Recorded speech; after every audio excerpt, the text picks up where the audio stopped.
Have you ever needed a good pretext while out on a surveillance? Have you been confronted by residents in the neighborhood asking what you are doing there? Have you needed to do a door knock and confirm that your subject is present at his residence? Today we will discuss several options that will help you in these sticky situations. Now, I'm sure if you have been doing surveillance for a while, you have had people approach you on many occasions asking what you are doing in the neighborhood. I know I've had it happen to me a lot. Having a great pretext for this type of situation is vital, and I will let you in on my best pretext guises. My first surveillance pretext method that I will share is when I need to confirm or prove that my subject is home. Many times your client will request that you conduct a door knock to see if the subject is there. Before you jump out of your car and run down the road, you need to ensure it is legal to do that door knock. In Colorado, I know if the subject is represented by an attorney, you cannot have any contact with the subject. There are no exceptions to this rule, and you need to understand what the laws are regarding this in your state. If the client is not represented, then I use this little trick to help me with my door knock. This video is sponsored by OREP Insurance and Working PI Magazine.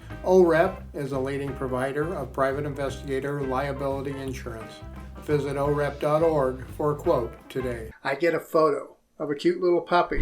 I put it on my phone, and then when I do the door knock, I simply state something like, "Sorry to bother you, our puppy got loose and we're trying to find him. Have you seen him anywhere?" And you show them the picture of the puppy. Now make sure that photo is downloaded on your phone. You don't want to be showing them the picture from an internet search, then you accidentally click something and they see it's just a search screen. You also want to make sure you do this in a manner that appears real. Don't just get out of your car down the street, walk right up to the subject residence, do the door knock, then walk right back to your car. This is a surefire way to get burned. I will usually park around the corner down the block, then come walking up the street and go to each house, at least 3 to 4 houses prior to getting to the subject house. Then after I conduct the door knock at the subject house, I continue the same direction going to the next 3 to 4 houses using the same pretext at each house. Now you can do the same thing if your subject is represented by legal counsel too. Just don't go to your subject's house. Say something to the neighbors on each side like, "Maybe the folks next door have seen our dog. Do you know if they're home?" Sometimes I can get some good information from the neighbors, like things like when the subject goes to work, where they work, when they leave their house, what kind of a car they drive, things like that. Another great door knock pretext you can use in the same manner is as a prospective home buyer.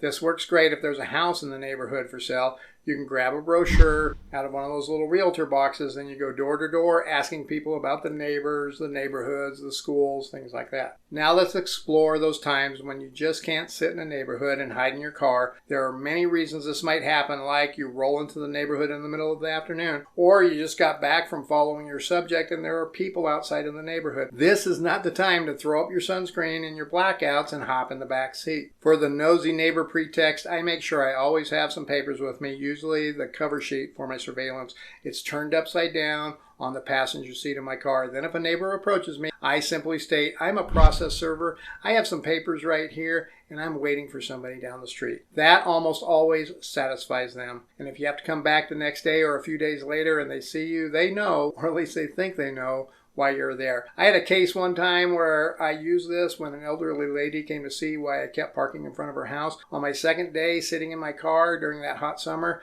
this lady came out. She offered me a cold soda, some cookies, and even told me that I could go park in her driveway, which was shaded. If you ever do much surveillance out in the country, you know what a pain this can be. You can't just park on the side of the dirt road across the street from your subject's house. I will usually try to find a vantage point down the road a little bit, and I use a traffic survey guide. I have an orange magnetic sign which I had made at Vistaprint that simply says in black letters traffic survey. I also have an orange light I can stick on top of my surveillance vehicle and an orange vest along with a hard hat and a clipboard. This, guys, if done properly, does all the work for you. Seldom does anyone ever stop, or if they do, they just want to know if the road is going to be worked on. Sometimes while on surveillance and the neighbors notice me, I just tell them who I am and that resolves it completely. "Sorry to bother you, ma'am. I am a licensed private investigator. I can't divulge the details of why I'm here, but rest assured it has nothing to do with you or anyone in your house. If you wish, you can call the police. They are aware of my presence here today." Now, if you say that, you need to make sure you did call yourself into dispatch prior